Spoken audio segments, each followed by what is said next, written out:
ocasión tenemos el honor de contar con el doctor Ricardo Melgar Bao en esta conferencia que pues seguramente nos va a abrir perspectivas, como lo dice el propio título, entre Morelos y América Latina, la independencia y la revolución desde los exilios y la otredad andina, que creo que son temas que se tocan muy poco en México y que es muy importante tener ese contacto, al menos con la historia de los otros países. El doctor es antropólogo e historiador, doctor en estudios latinoamericanos, investigador nacional, ha publicado cantidad de libros sobre estos temas, estos tópicos entre Perú y México, y también está adscrito al Instituto Nacional de Antropología e Historia, tiene la fortuna de vivir en Cuernavaca, entonces, bueno, pues hace la diferencia de estar con nosotros hoy para esta conferencia. Muchas gracias, doctor. En primer lugar, es un placer estar con ustedes para platicar sobre estos temas que están vinculados a esta fase conmemorativa de lo que es el bicentenario.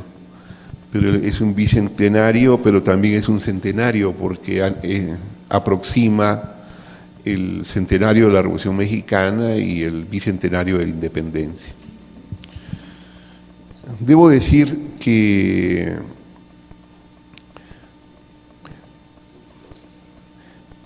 muchas veces se presenta la necesidad de configurar un espejo para mirar a México desde otros países hermanos,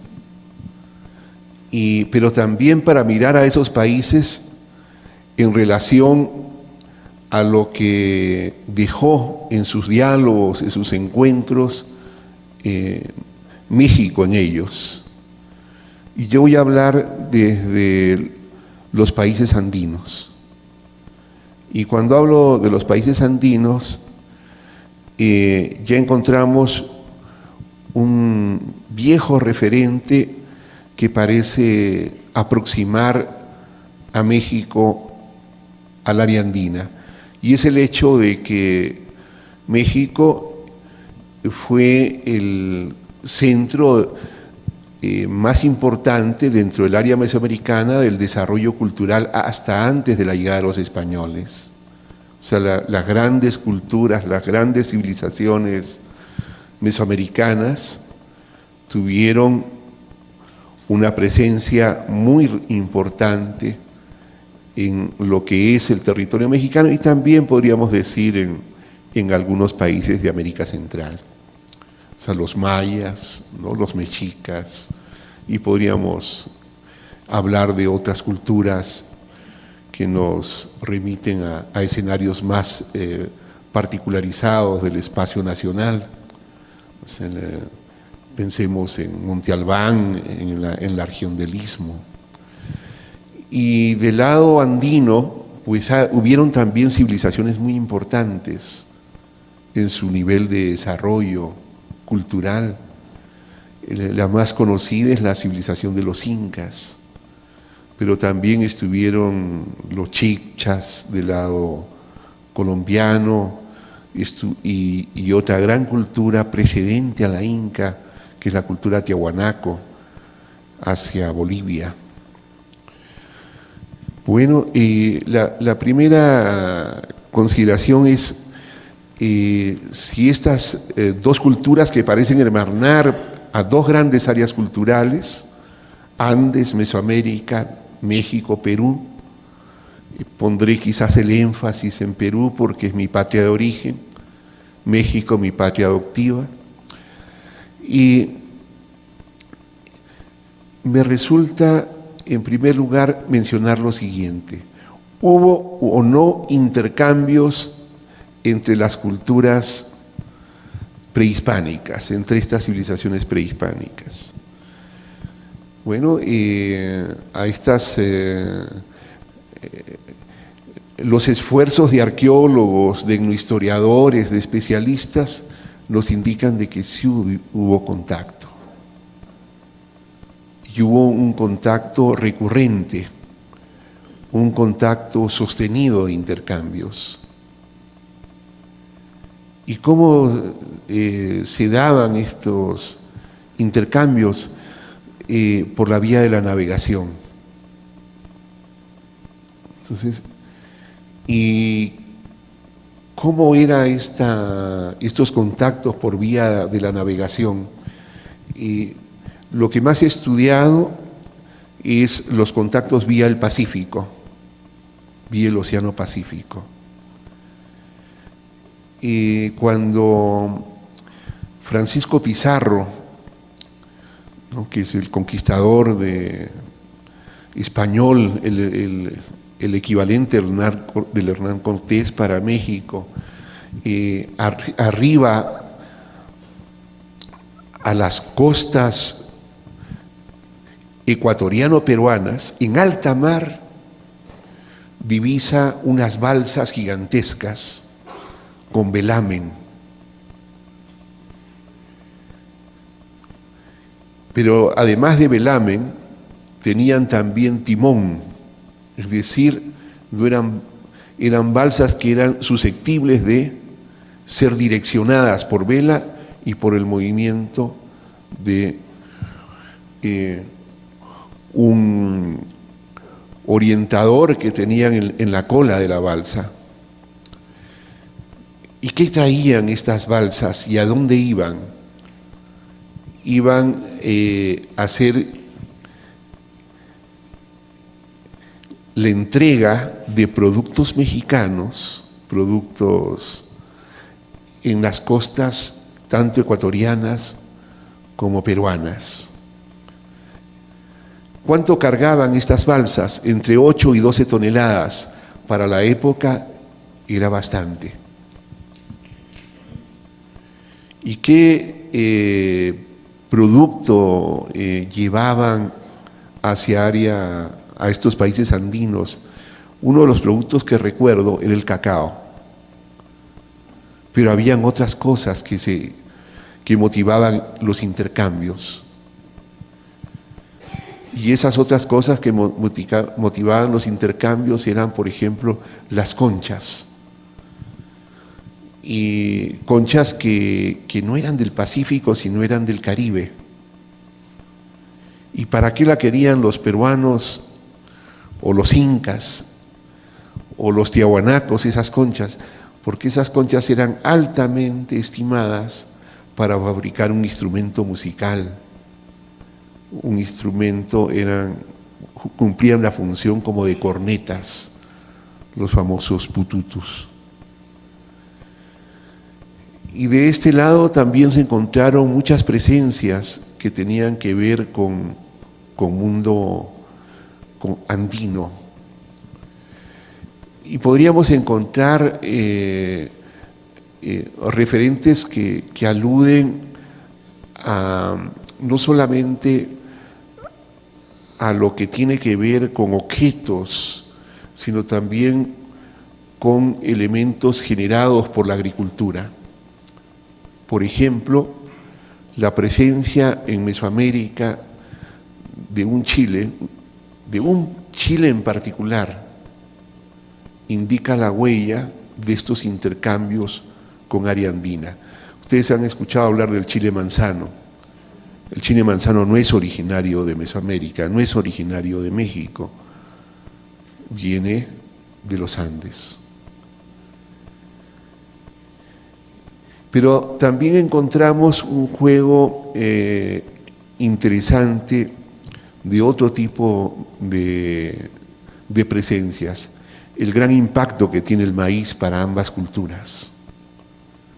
El maíz generó una gran cantidad de excedentes en la agricultura que les permitió, o sea, el excedente del maíz, de este cereal tan importante, tan americano, permitió de que muchas gentes pudieran vivir en ciudades, que pudieran desarrollarse actividades no agrícolas, desarrollar las artes. Entonces, pero hay diferencias entre el maíz mesoamericano y el andino, hay pequeñas diferencias. Me decía un amigo peruano, profesor mío, antropólogo, Luis Millones, mira, si hay algo que nos diferencia de los amigos mexicanos es que con respecto a la reelaboración del maíz, o sea, más allá del uso que le demos a la mazorca o al choclo, como se dice en los Andes, en México la tortilla es una reelaboración a partir del maíz. Sería como la relación más fuerte y del punto de vista identitario. En el caso boliviano, peruano, ecuatoriano, la reelaboración no va por la vía de la tortilla, no se conoce la tortilla. Pero se estima en grado sumo la chicha. Y la chicha es una bebida, es un agua de tiempo. También se puede fermentar y convertir en agua ceremonial, festiva. Y si se convierte en agua ceremonial festiva, fermentada, entonces sí puede producir efectos parecidos al pulque, después de varias libaciones, ¿no? Pero no, la chicha es, en su uso más común es agua de tiempo. Quiere decir que los andinos el maíz se lo toman, ¿no?, por la vía de la chicha, y los mexicanos, y no solo los mexicanos, también si visitamos Guatemala y visitamos El Salvador y otros países centroamericanos, veremos de que la tortilla juega un papel altamente relevante. En otras palabras, ustedes comen tortillas y nosotros allá tomamos chicha, y ambos mediados gracias al maíz. Y la diferencia entre un maíz y otro se puede ver en la forma. Los maíces andinos y los maíces mesoamericanos tienen una forma un poquito distinta. Unos son cónicos y otros son cilíndricos. Si ustedes recuerdan eso, tendrán la clave para poder diferenciar lo que es propio y lo que es ajeno. Y nosotros podemos encontrar en los Andes un maíz que por su forma indicamos que no es de origen andino, que revela la presencia mexicana. Y viceversa, de vez en cuando podemos encontrar un maíz que no tiene la forma más usual que tienen los maíces mexicanos, y esa forma nos indica la huella o la presencia. Pero hubieron también otros casos singulares de intercambio ya, porque este juego de intercambios por las balsas perduró durante varios siglos, aún la colonia. Y fíjense ustedes, el juego de intercambios de los españoles entre los Andes y el Perú aprovechó la sabiduría indígena de las corrientes marinas sobre el Pacífico para navegar durante 4 meses al año, ¿no?, sin enfrentar los riesgos que tenían la navegación en esos tiempos, y llegar a puerto seguro. ¿Cuál era el puerto seguro que garantizaba el contacto con México? El más usado era Huatulco. Y del lado de los países andinos era Manta en Ecuador y Chincha en Perú. Y no eran pequeños puertos. Cuando uno mira el caso peruano, el más estudiado, Chincha, una población costeña, congregaba a 50.000 comerciantes. ¿Y cómo podían vivir 50.000 comerciantes en una zona de desierto si no era gracias a que vivían de la navegación? Y la navegación les permitía intercambiar muchos productos con diferentes escenarios, ¿no?, y objetos que venían de los Andes, de la Amazonía, de México, o sea, del litoral mexicano del Pacífico, pero también del Caribe y obviamente también de Panamá. Y los españoles lo describe con mucha claridad Bora, un estudioso norteamericano de la navegación colonial. Es un libro publicado por lo que era el Instituto de Comercio Exterior de México en los años 70. Va a señalar cómo los españoles aprovecharon esta sabiduría indígena para establecer el contacto entre el virreinato del Perú y el virreinato de la Nueva España.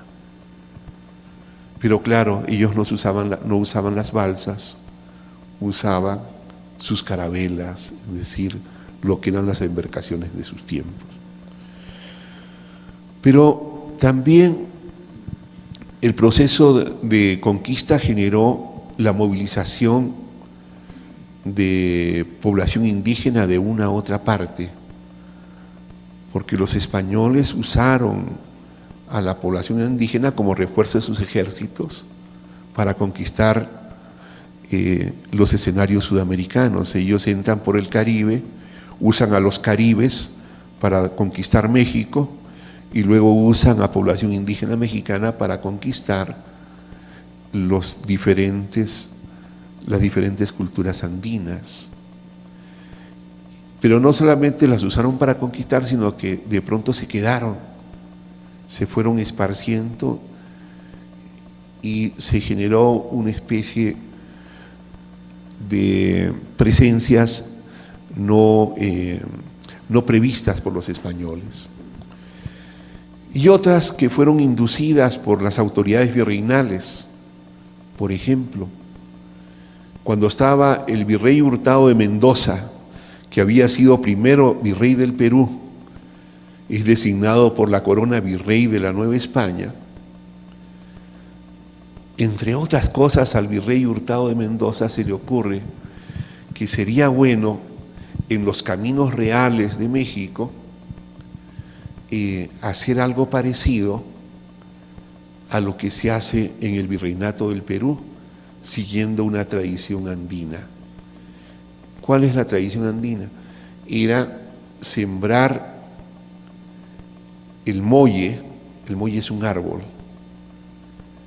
¿no?, en la vereda de los caminos, que toda la costa es desértica, y generar pues un espacio más agradable para las carretas o las caravanas de llamas o los caminantes. Y el molle, ¿cómo es rebautizado en México? El molle es rebautizado con el nombre del pirul. Y el pirul generalmente aparecía en las veredas de los caminos.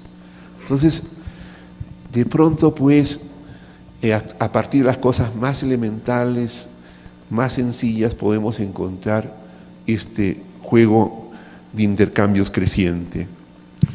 Debo decir de que la independencia, y aquí llego a la independencia, el ciclo de la independencia de nuestros dos pueblos, o de nuestros muchos pueblos, tuvo también una bisagra importante. Porque el ciclo de la independencia hermanó a los criollos más allá de las posesiones coloniales. Entonces, debo mencionar de que un papel importante en la independencia de México lo cumple la Logia de los Guadalupes. Y la Logia de los Guadalupes, que está fuertemente asociada al ciclo de la independencia, estaba presente en muchos escenarios. San Francisco era el principal. San Francisco estaba fuera del dominio español, pero habían guadalupes en Londres, guadalupes en Sudamérica, y se hermanaron con otras logias proindependentistas. El término logia, ¿no?, era un término muy complejo que agrupaba no solamente a masones, sí, porque a veces uno simplifica y dice logia es sinónimo de masonería. La logia podía ser algo más que la masonería, podría ser un agrupamiento, una configuración de un colectivo en torno a ciertos intereses de carácter intelectual, de carácter político, o a veces intelectual, político y religioso. Sí, los guadalupes, por el mismo nombre que llevaban, no podían ser antirreligiosos, ¿no? Entonces, y habían otras logias que se hermanaron a ellos, que tuvieron que ver con la independencia de Sudamérica. La logia Lautaro terminó hermanándose con la logia de los Guadalupes y otras logias más que involucraban a lo mejor de las élites criollas sudamericanas. Pero voy a mencionar un hecho poco conocido. Y este hecho poco conocido tiene que ver con las Cortes de Cádiz. España el reino de España había sido invadido por las tropas napoleónicas. O sea, había el problema del desgobierno en España por esta situación de la ocupación militar de España. Y España, desde la resistencia frente a la ocupación napoleónica, abre juego a las Cortes de Cádiz, donde participan también los representantes de las colonias americanas. Allí van los mexicanos, allí van los peruanos, ahí van los bolivianos, ahí van los representantes de estas otras colonias de Sudamérica. Y debo decir de que el discurso más brillante a favor de América en las Cortes de Cádiz lo pronuncia un representante heterodoxo para lo que nosotros sabemos. Me refiero a un inca. Había un inca procedente del Cusco, de un linaje real, que Dionisio Inca Yupanqui, así se llamaba, Yupanqui lo asociaba a un linaje real en la sociedad inca, y presenta el discurso más emancipador, más prístino, más americano, más claro en lo que corresponde a la defensa y a la argumentación de la necesidad de la emancipación de nuestros pueblos. Dionisio Inca Yupanqui no habló por sus coetáneos y paisanos, habló por todos nosotros, incluyendo los mexicanos. ¿Qué le dijo? ¿Cuál era la argumentación de Dionisio Inca Yupanqui?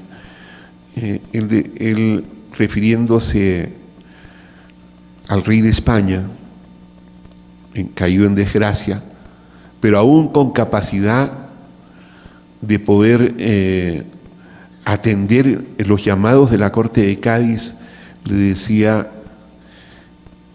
Su Majestad, ningún pueblo que oprime a otros pueblos puede seguir siendo libre.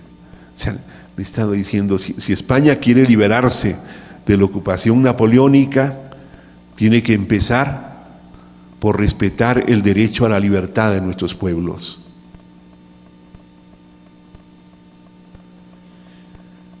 Y en esa tesitura continuó su disertación. No hubo otro discurso que tuviera ese espesor, esa fuerza de la razón pero también de la justicia, ¿no? ¿Cómo España podía reclamar la libertad frente a la ocupación napoleónica, a la ocupación francesa, si no nos confería libertades que habían sido conculcadas, negadas durante la conquista?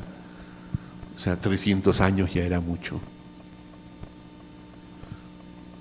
El problema es que la historiografía, las historias de nuestros países no podían conceder tanta razón a un indígena.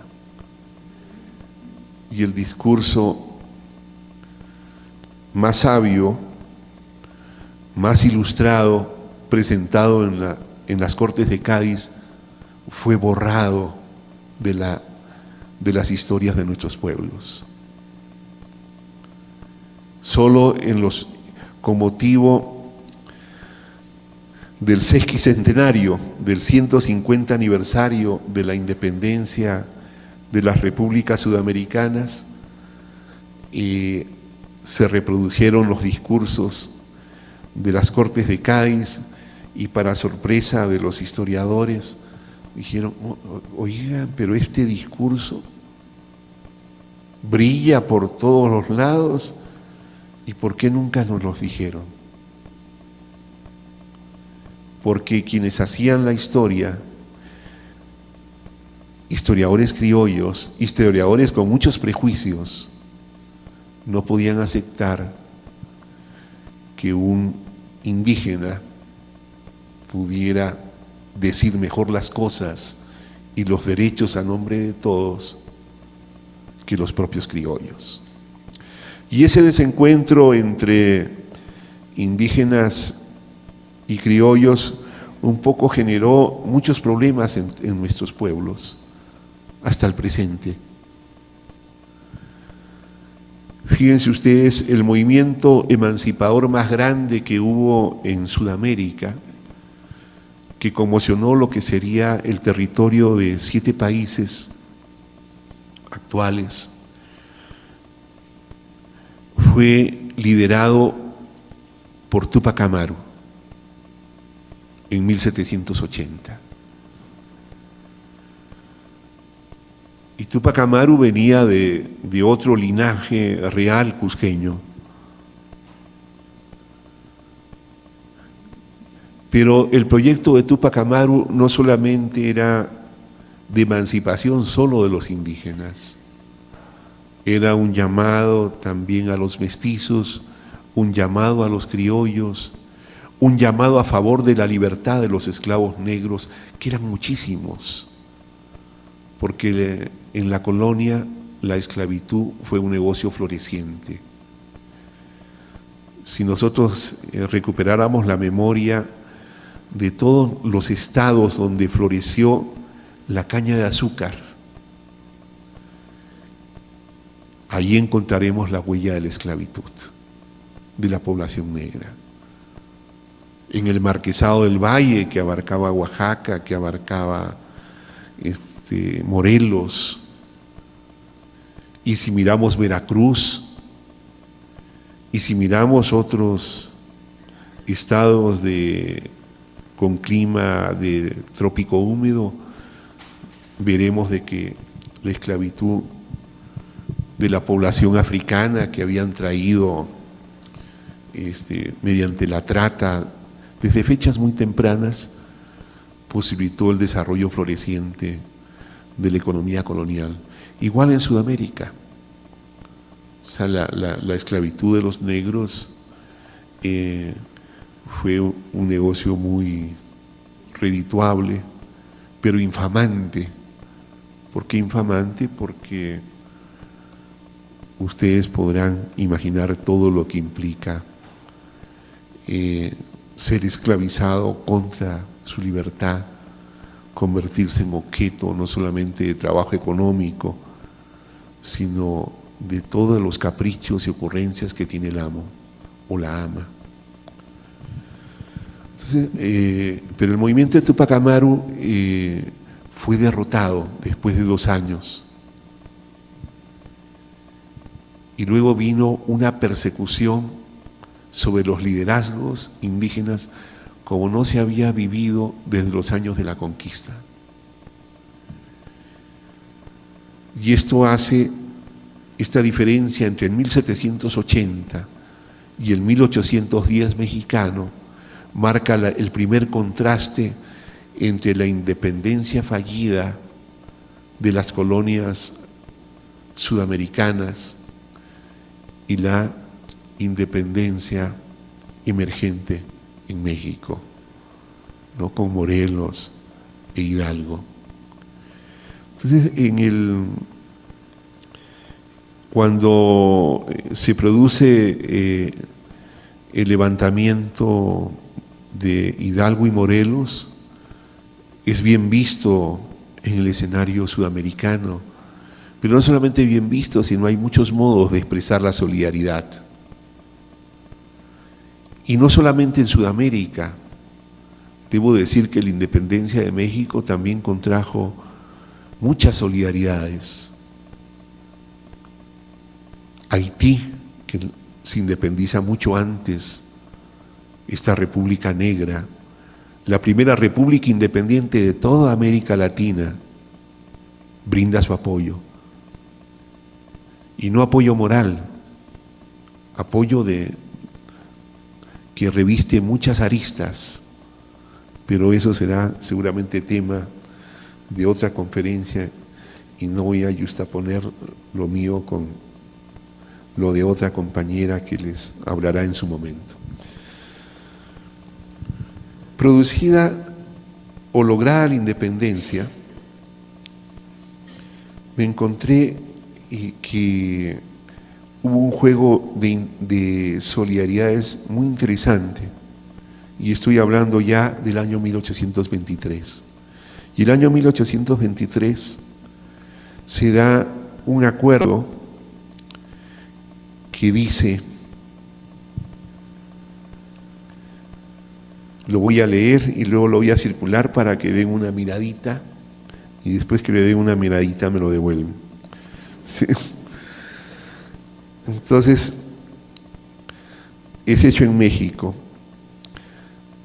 Se está refiriendo, recuerden ustedes que propiamente la independencia formal, no el grito, sino la independencia como tal, nos remite al imperio de Iturbide, al imperio de la Anáhuac, como se llamaba.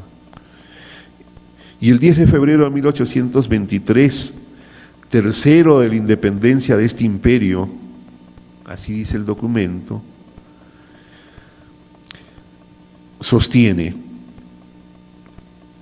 que se haga una declaración por la cual se reconozcan como ciudadanos mexicanos todos los que sean del Estado independiente del Perú, en recíproca correspondencia a igual resolución que ha dictado aquel gobierno,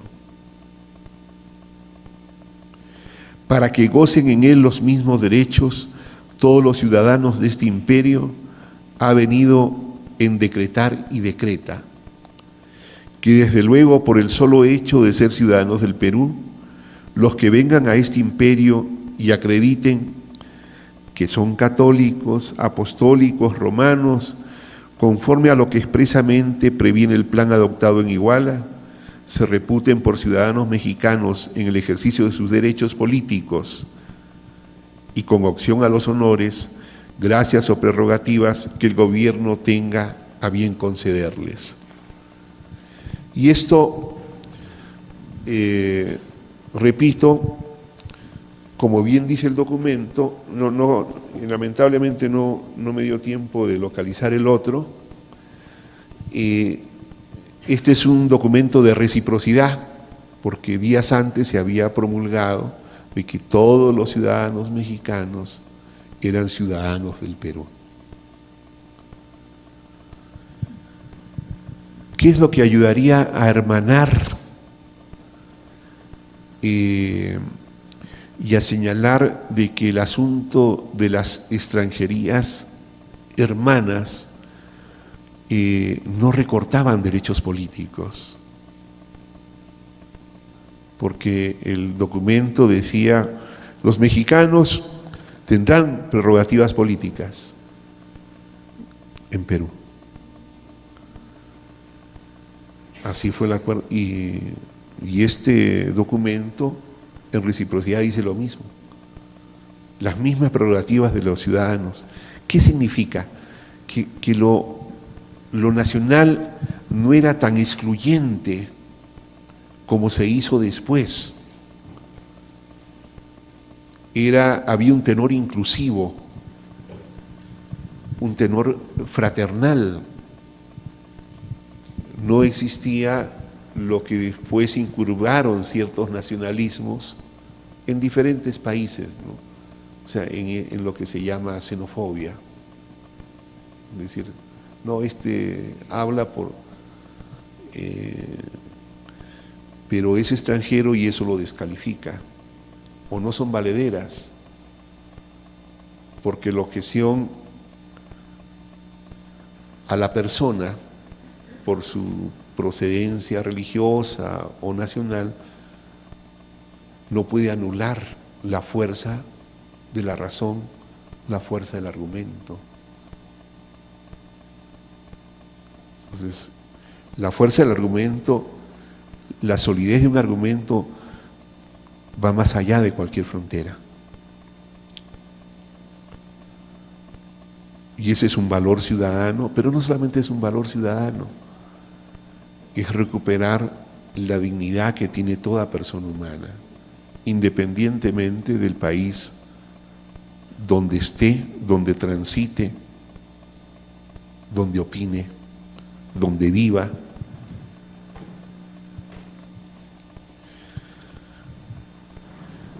Y debo decir otro hecho interesante que hermana a los países andinos con México. Cuando vino la ocupación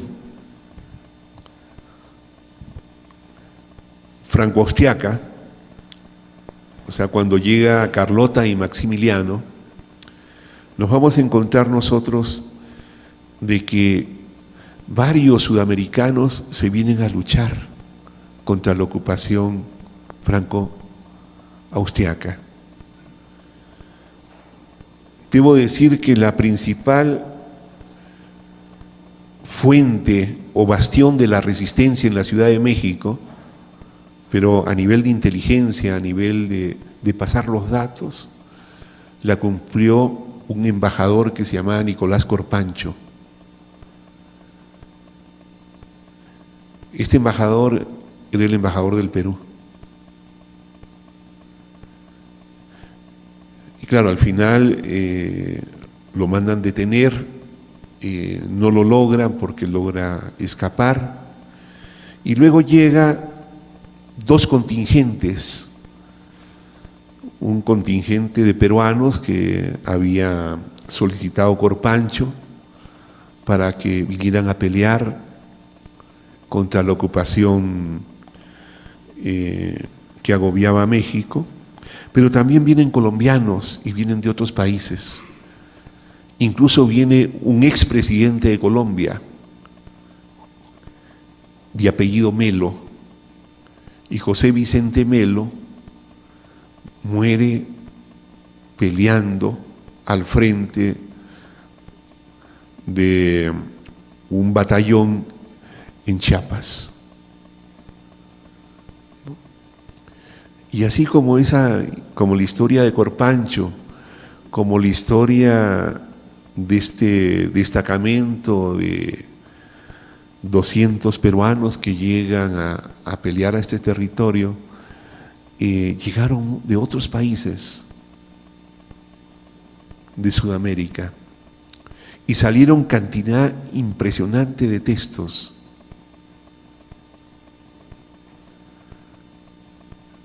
Huella de una hermandad olvidada. ¿Qué pasó con estos peruanos? Esos peruanos que pelearon aquí, que la mitad murió, la mitad sobrevivió a las batallas,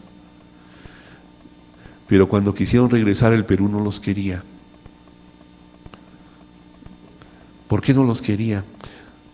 Porque había habido cambio de gobierno, había habido una guerra civil y dijeron, no, estos que ya pelearon en la guerra que son vencedores, se saben demasiado de artes militares, ¿para qué los queremos aquí? Y se quedaron a vivir, ¿no?, bajo la hospitalidad mexicana en un pueblito en la zona ismeña de Oaxaca, en la zona Guave, y tienen como santa patrona a Santa Rosa de Lima, y a algunos se les conoce todavía como peruleros, aunque ese término ya no diga nada en el escenario de este país andino. Y cuando viene la Revolución Mexicana, debo decir que la Revolución Mexicana genera también a su vez fraternidades curiosas, porque apenas se da inicio, la Revolución Mexicana, la historia oficial nos registra la declaratoria de Madero, pero en la mirada sudamericana la Revolución Mexicana empieza antes. ¿Por qué empieza antes? Porque así llegan las noticias, porque se ha producido la rebelión en Acayucan, y la rebelión en Acayucan, que dirigen los magonistas, se va a reeditar en otros escenarios norteños, y la prédica magonista, la prédica del Partido Liberal, trasciende las fronteras. Y entonces toda la información de la lucha contra don Porfirio, la lucha, el inicio de la revolución en Sudamérica aparece rastreada desde los años 6, 7, 8, 9, 10 en adelante. ¿Y qué hacen estos sudamericanos? No todos, sino los que se sienten solidarios organizan campañas de recaudación de fondos que mandan a Los Ángeles. Y en los periódicos de la época, no en todos, en los periódicos que se sienten más próximos a la lucha contra don Porfirio, aparecen y dicen, se mandó a Los Ángeles a tal dirección la cantidad de tantos pesos bolivianos, de tantos soles peruanos y de otros países. Pero luego también aparecen noticias como la siguiente, ¿no? En la magna asamblea de trabajadores de la provincia de tal lugar en Colombia, de campesinos y trabajadores de la caña en la zona del Magdalena, esa zona sobre la cual después escribió su novela 100 años de soledad García Márquez. Dice, han nombrado 2 representantes para que vayan a participar en la Revolución Mexicana. Y se vienen. Y llega un chileno de apellido Cruz, y llega un argentino de apellido Laborito, y llegan un grupo de 7 u 8 peruanos, y después llegan de otros países, llega un boliviano, Roberto Hinojosa, que después estuvo de asesor de Cárdenas, pero también llega otro que era Gustavo Navarro, un escritor, que renuncia a ser embajador en Niza y se viene a México. Y entonces esas historias aparecen pues también sumergidas, olvidadas de estas fraternidades fuertes que unen al pueblo de México y a estos pueblos sudamericanos. Y para sorpresa mía, un día revisando un periódico peruano, me encontré un poema, era un periodiquito hecho en zonas indígenas, en la serranía central, es en la serranía central de zona de minas. Me refiero a Huancayo. Huancayo está como a 7 horas de la ciudad capital, subiendo los Andes sobre los 3.500 metros de altura. Bueno, y este periodiquito que sacaban indígenas huancas, entre el huanca, que es una variante del quechua, y el español, porque era bilingüe, había un poema chiquitito que decía, dizque que en México ha muerto un tal Emiliano Zapata. Y no era la muerte real, no era el 18. O sea, Zapata muere varias veces según la prensa oficial, ¿no? Entonces, y dice, mentira, los hombres como él nunca mueren. Y firmaba Cóndor Cunca, creo que era el seudónimo de este poeta indígena. Dije, qué curioso. ¿Cómo podía llegar tiempo en que no habían las radios? O sea, la radio, el sistema radiofónico empieza hacia 1921, 22 en nuestro continente. Y los periódicos sí, pero los cables no llegaban, o a lo mejor sí llegaban, pero las noticias circulaban. Y circulaban más de lo que uno piensa. Y cuando revisé las actas de la Liga Nacional Campesina, me encontré con la sorpresa de los representantes agraristas, la creminata de los estados. Pude reconocer hasta 9 nombres de dirigentes campesinos sudamericanos. Unos estaban por el Estado de México, otros estaban por Veracruz, otros estaban por Tamaulipas.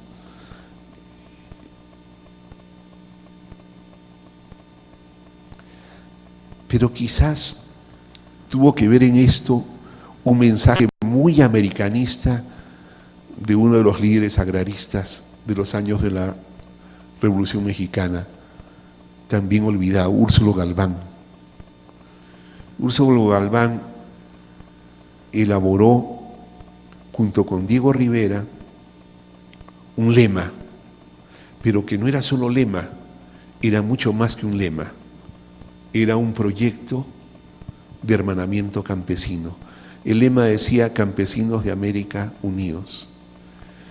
Y ese lema después se convirtió, aparece en el escudo de la CNC, aunque los líderes de la CNC nunca saben cómo les llegaron, cuál fue el origen de ese logo.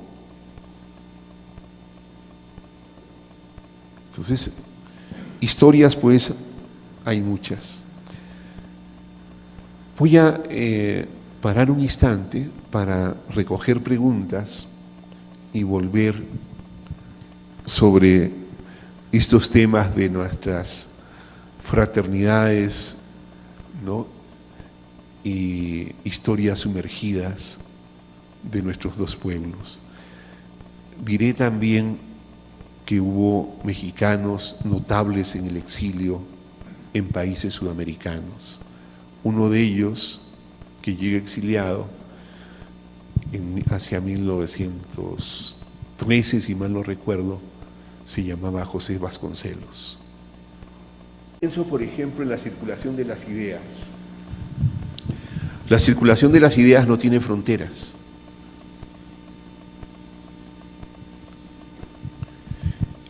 Y la circulación de las ideas y la apropiación de las ideas, es decir, la recepción, el modo en que yo recibo el pensamiento del otro, y aquí estoy hablando del otro mexicano, del otro peruano, del otro boliviano, ha marcado de manera muy fuerte a la intelectualidad de nuestros países.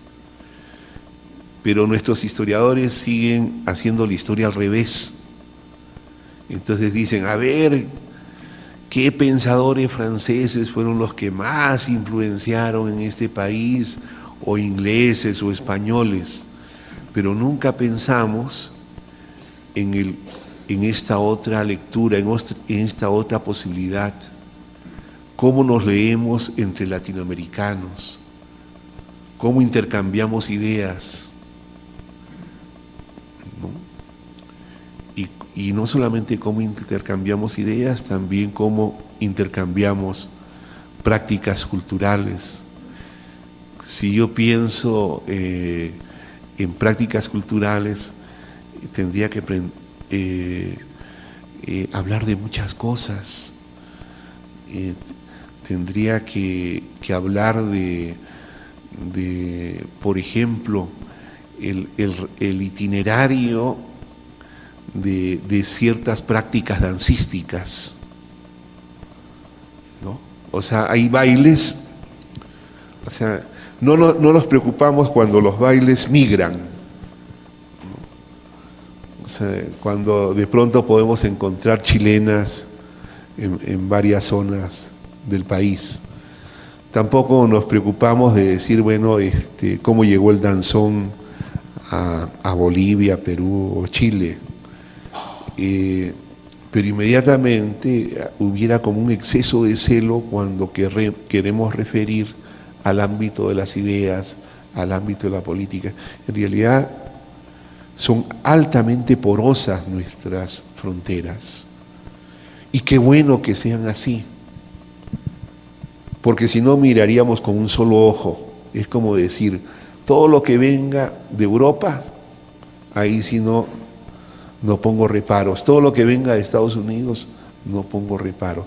Pero si viene, ¿no?, de los países que formamos parte del mismo continente, uy, ahí sí, digo, qué horror, ¿por qué no le pusieron, ¿no?, una censura, un control, un freno? Entonces, miremos de otra manera, con mayor amplitud. Más aún en este siglo XXI, que tiende, ¿no?, a universalizar más los intercambios. A este siglo XXI que hace que las migraciones se acrecienten como nunca antes hubo en la historia de la humanidad y en la historia de nuestros pueblos. Cuando yo a veces platico con mis estudiantes y le digo, bueno, ¿cómo anda repartida la familia? Y de pronto veo que la familia tiende como más fuerte que en otros tiempos a migrar a otros escenarios. Antes migrábamos solo a los Estados Unidos, ahora hay otros lugares de recepción. De Miranda, venezolano notable, caraqueño, uno de los primeros próceres, porque se adelanta al ciclo de la independencia de los demás países. Podríamos decir que casi es coetáneo con el movimiento de Túpac Amaru. Él empieza en 1700 y pico, antes que Bolívar, antes que nuestros próceres Hidalgo y Morelos. Empieza mucho antes. Él tenía una idea muy interesante. El proyecto de patria de Francisco de Miranda iba más allá del terreno chiquito de la Capitanía General de Venezuela. Él pensaba en un escenario que abarcara las Antillas, que abarcara obviamente México y Sudamérica. Y decía, en este proyecto deben haber 3 lenguas oficiales. Bueno, ahí se quedó corto, pero ya era bastante. Decir que una nueva república tuviera 3 lenguas oficiales, eso era inédito como propuesta. ¿Por qué? Porque somos pueblos con gran diversidad lingüística, y lo éramos mucho más a fines del siglo XVIII. Y todavía éramos muy diversos lingüísticamente en el siglo XIX. No teníamos esa obsesión de castellanizar a todo mundo. Había un respeto por la diversidad. Y en ese sentido hizo gala, pero planteó también un ejecutivo muy interesante. Francisco Miranda dijo, no debe haber ¿por qué tiene que haber un solo presidente? Una sola figura. ¿Por qué no dos? ¿Por qué siempre tiene que ser una? En un territorio grande es mejor tener dos que tener uno. Uno en lugar fijo, en la capital, y el otro itinerante. ¿Por qué no puede ser una estructura de poder ejecutivo que no sienta a su pueblo, que no tenga contacto asiduo, permanente? No que haga la visita de cortesía, ¿no? La visita ritualizada, donde le van a recibir, lo van a agasajar, le van a dar los discursos de orden, él dice algo y luego se va. No, que vaya allá y discuta lo que falta hacer y lo que hay que hacer. Que el Ejecutivo sepa. Y luego se roten, porque el que ya se quedó esperando, le toca también viajar para que conozca cómo está la problemática de la República. Ese era Miranda. Miranda fue muy perseguido por España. Llevó una... En Europa, aún en Europa tenía que estar, y él no estaba en España, pero tenía que cuidarse que los emisarios españoles no lo fueran a secuestrar, porque esa era la mira de las autoridades españolas. Era una figura muy temida.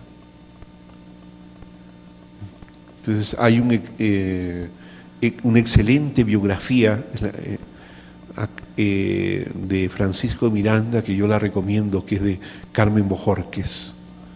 Es el estudio más completo y detallado de la vida de Francisco Miranda, de su obra, de su pensamiento, de su estancia en Europa, de su lucha por la independencia, no solo de su país era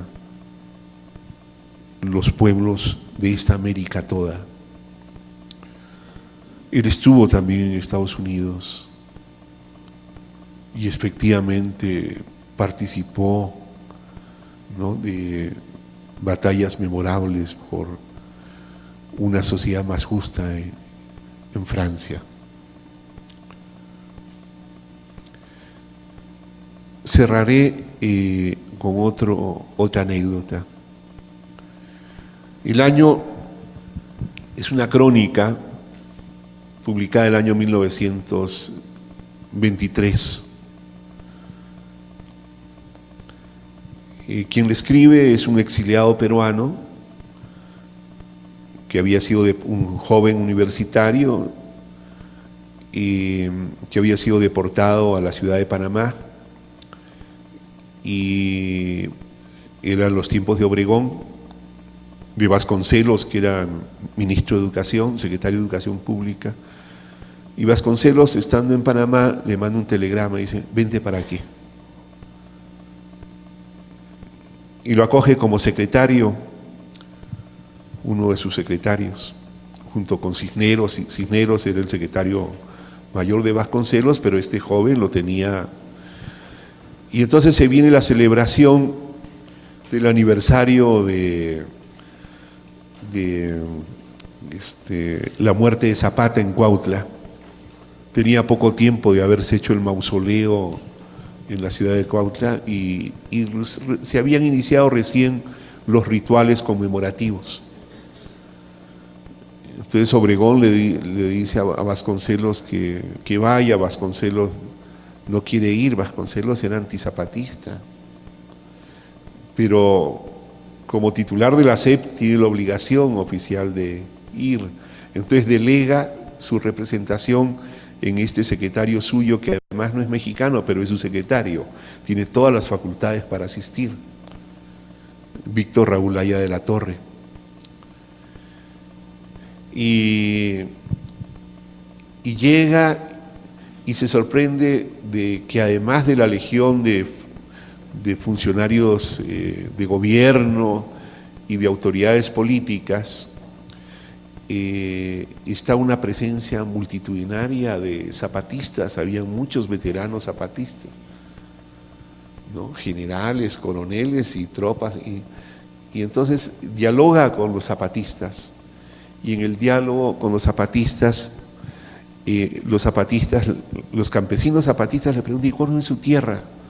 ¿Y cómo trabajan los campesinos? Y entonces él les cuenta, y dice: no, es que allí no ha habido revolución. Le dice: no, no ha habido. Entonces no tienen derecho a la tierra, ¿no? Y son como peones acasillados, como no éramos aquí. Y Aya le dice: sí. ¿Y dónde queda Perú? Pues nos vamos a hacer la bola allá. Y entonces llaman al general Genaro Amezcua, otros dicen que era coronel. El archivo de Genaro Amezcua está en este centro, y les dicen: pues vámonos. Y Genaro Amezcua se entusiasma y dice: vámonos. Y se involucra en la construcción del ejército libertador del Perú, ¿no? Que intenta un primer desembarco en 1928, fallido. Eran esos tiempos. Y aquí yo tendría que hablar de los otros desembarcos que generó también los años de la Revolución Mexicana en otros países. Hay una memoria de un coronel villista. Salieron muy poquitos ejemplares. Yo encontré un libro que se llama El Hermano Venezolano en una librería de viejo en Mérida. Y son las memorias de campaña de este coronel villista en los llanos venezolanos, luchando al frente de una unidad villista, ¿no? Que llega a Venezuela con el respaldo indirecto de Calles y Ortiz Rubio, ¿no? Porque no pueden ir nadando, tienen que ir en barco, tienen que llevar armamento. Y pelean en los llanos y llevan la bandera venezolana y la bandera mexicana contra la dictadura del más grande tirano que había en esos años, el que tuvo más larga duración en la historia de las dictaduras en América Latina, el famoso Juan Vicente Gómez, apodado el Bisonte, y por el pueblo venezolano el Vampiro.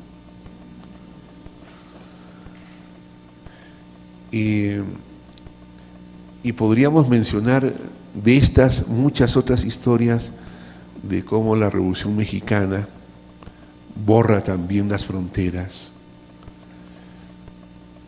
Pero yo quedé en hablar solo de área andina, y ya me fui al Caribe, y si me tientan a lo mejor me meto con América Central, pero creo que a grandes trazos lo que he tratado es de iluminar aspectos poco visibles en la historia mexicana, y espero que les sirvan para repensar de otra manera los grandes temas del centenario de la Revolución Mexicana y del bicentenario de la independencia, que son muy mexicanas, pero yo diría que la independencia mexicana también es muy latinoamericana, al igual que la revolución que ustedes vivieron.